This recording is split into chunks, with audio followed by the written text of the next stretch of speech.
Assalamualaikum warahmatullahi wabarakatuh.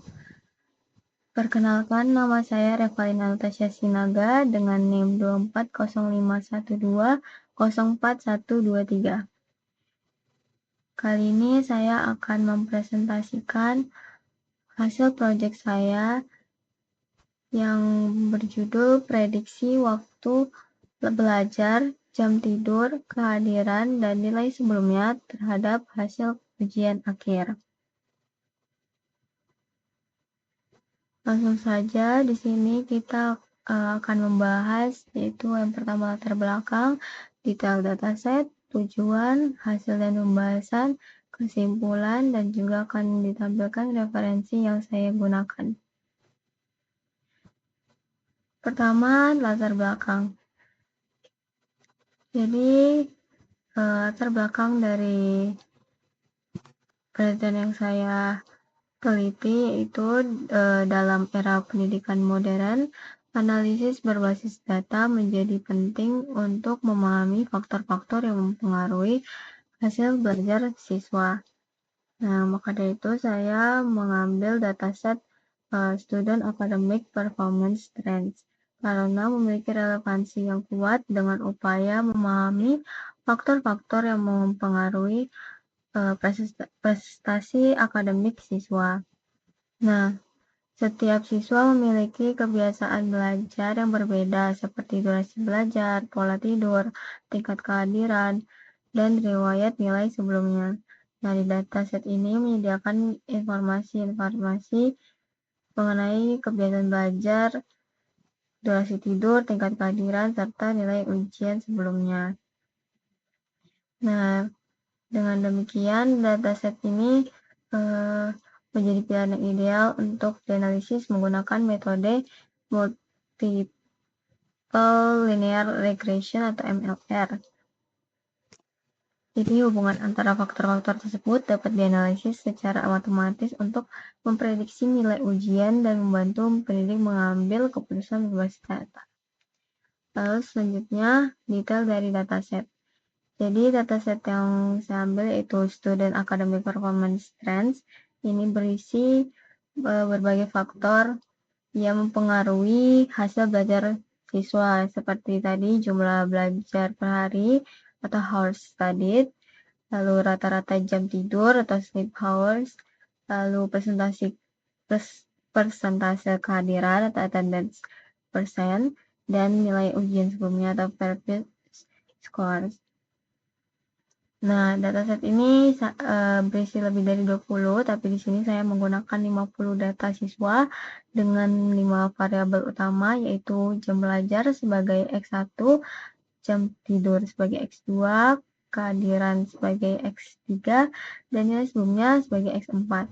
Lalu yang terakhir, untuk variabel Y, saya menggunakan yaitu target yang diprediksi adalah nilai ujian akhir.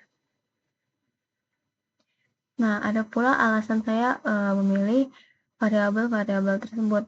Yang pertama, jam belajar sebagai X1 itu waktu belajar menunjukkan durasi waktu siswa belajar setiap hari. Nah, variabel ini saya pilih karena saya menemukan penelitian termasuk artikel yaitu berjudul Uji Pengaruh Waktu Terhadap Nilai Ujian Mahasiswa.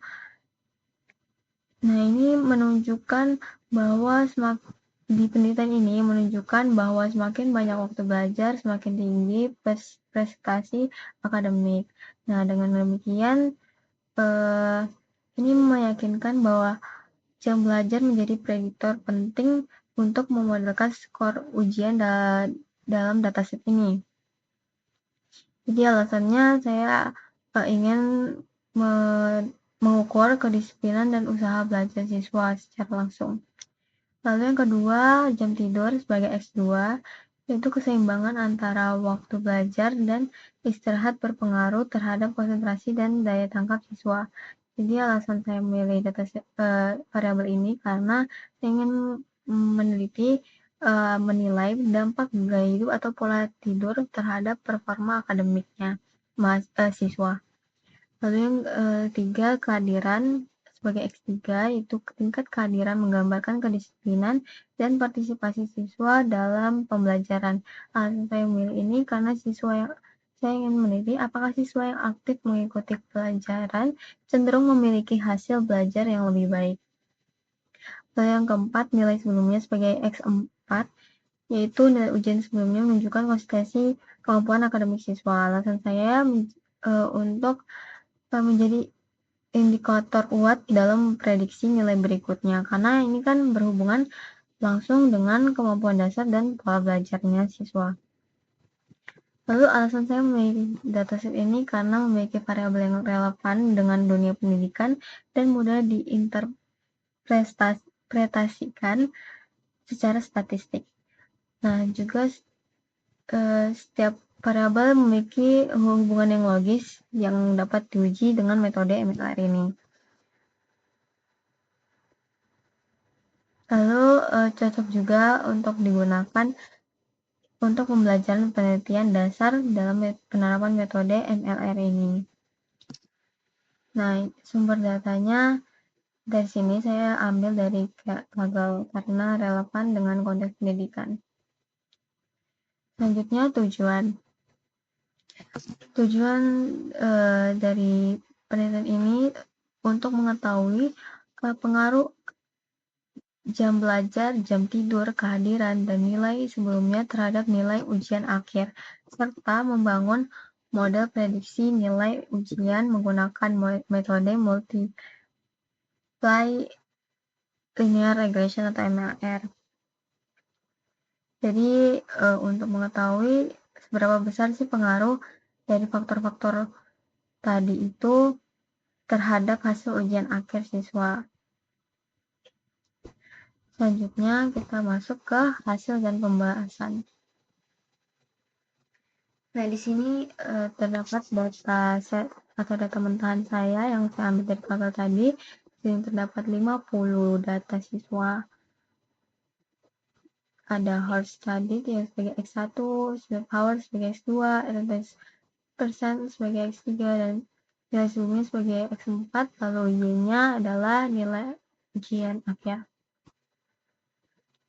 Pertama-tama saya menormalisasikan data mentahan saya dulu menggunakan metode min-max normalization.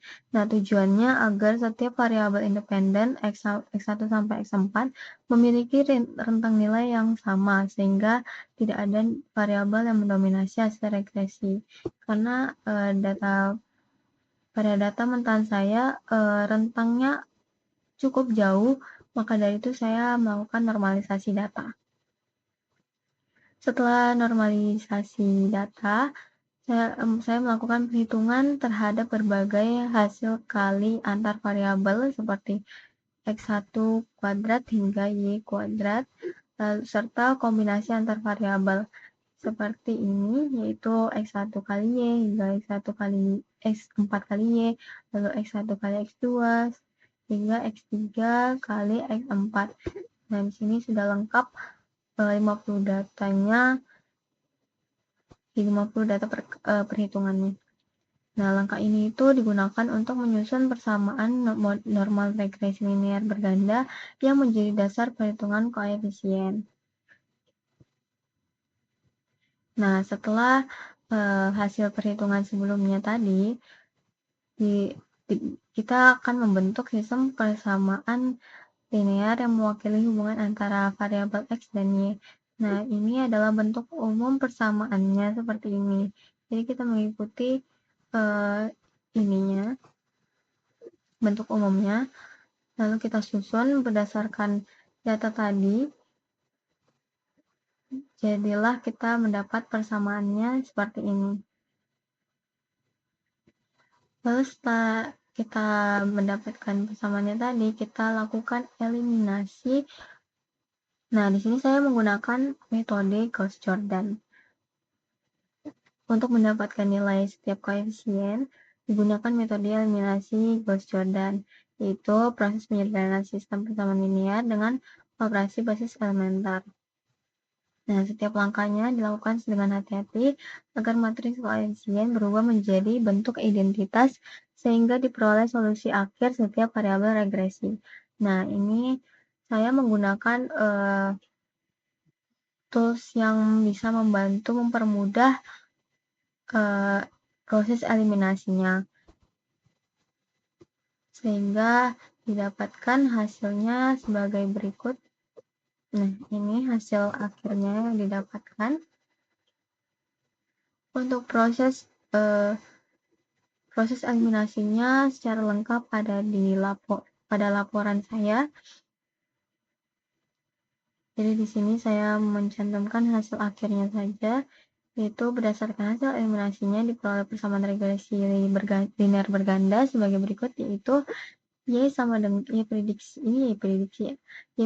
sama dengan 22,3496 ditambah 15,5767 X1 dikurang 0,98816 X2 ditambah 1,9961 X3 ditambah 6,3101 X4. Nah, dari hasil ini dapat kita simpulkan bahwa jam belajar atau X1-nya ini memiliki pengaruh paling besar terhadap nilai ujian akhir. Lalu setelah X1 diikuti oleh X4 yaitu nilai sebelumnya dan kehadiran yaitu X3. Sedangkan jam tidur atau X2 memiliki pengaruh negatif yang kecil. Lalu setelah kita dapat hasil persamaannya, lalu kita lanjut ke evaluasi performa model. Nah, di sini saya menggunakan 3 metode evaluasi, yaitu MSE, RMSE, dan MAPE.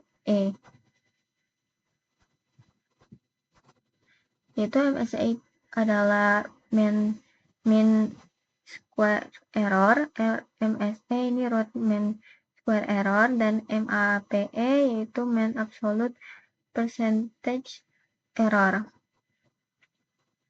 Untuk rumus lengkap dari ketiga metode ini ada pada laporan saya. Sini saya akan mencantumkan hasil dari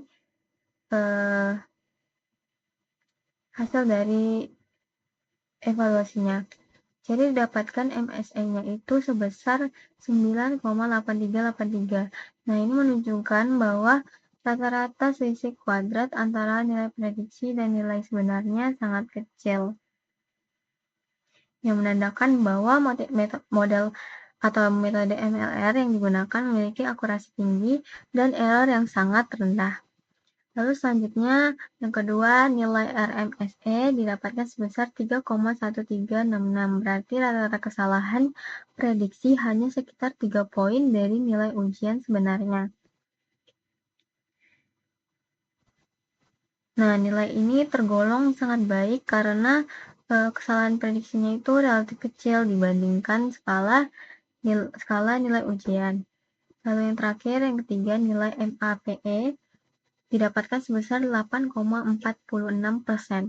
Nah, ini mengindikasikan bahwa model memiliki akurasi tinggi karena tingkat kesalahan prediksinya di bawah 10%. Maka model regresi linear berganda ini mampu memprediksi nilai ujian siswa dengan tingkat akurasi lebih dari 91%. Nah, jadi metode multiply linear regression ini memiliki performa sangat baik dan akurat, sehingga layak digunakan untuk prediksi performa akademik siswa. Nilai kesalahan yang rendah menunjukkan bahwa variabel yang digunakan, yaitu jam belajar, jam tidur, kehadiran, dan nilai sebelumnya itu memang memiliki hubungan kuat dan signifikan terhadap nilai ujian akhir. Lalu selanjutnya, grafik hubungan Y aktual dan Y prediksi. Nah, grafik ini menunjukkan perbandingan antara nilai Y aktual dan nilai Y prediksinya. Nah, titik biru ini merupakan data dan garisnya merupakan garis ideal. Nah, titik-titik biru mendekati garis merah atau garis ideal yang menandakan bahwa model ini memiliki akurasi yang tinggi. Karena semakin akurat hasil prediksi model, maka semakin dekat titik biru dengan garis merah ini. Lalu arah naik dari kiri bawah ke kanan atas menunjukkan hubungan positif antara faktor-faktor, yaitu faktor dari X1 hingga X4 dan nilai ujian. Dan sebaran titiknya juga tidak terlalu jauh dari garis, yang menunjukkan bahwa galat atau error antara nilai aktual dan prediksinya itu kecil. Nah, itu sesuai dengan evaluasi MSE, RLSE, dan MAP yang rendah tadi.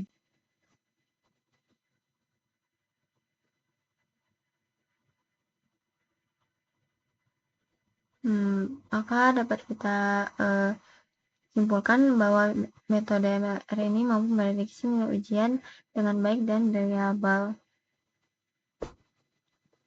Nah, kita masuk kesimpulan,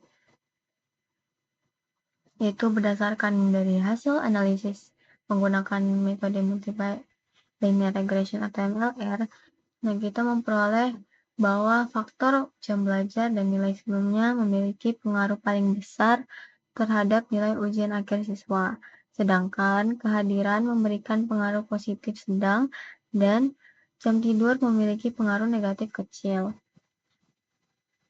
Nah, model regresi yang dihasilkan juga memiliki tingkat akurasi yang sangat baik dan sangat akurat, dengan nilai MSE sebesar 9,83, RMSE sebesar 3,13, dan MAPE sebesar 8,46%, yang menunjukkan bahwa kesalahan prediksi tergolong rendah.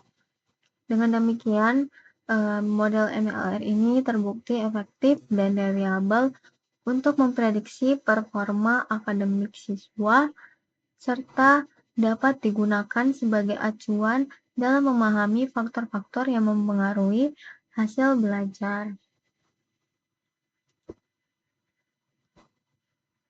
Nah, di sini terdapat referensi yang saya gunakan, referensi penerapan metode multiply linear regression, dan juga ada penelitian tentang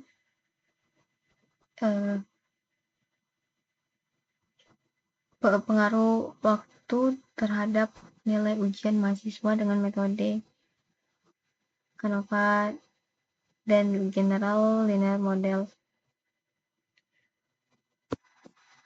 Mungkin itu saja yang dapat saya sampaikan pada presentasi laporan proyek kali ini. Sekian dan terima kasih.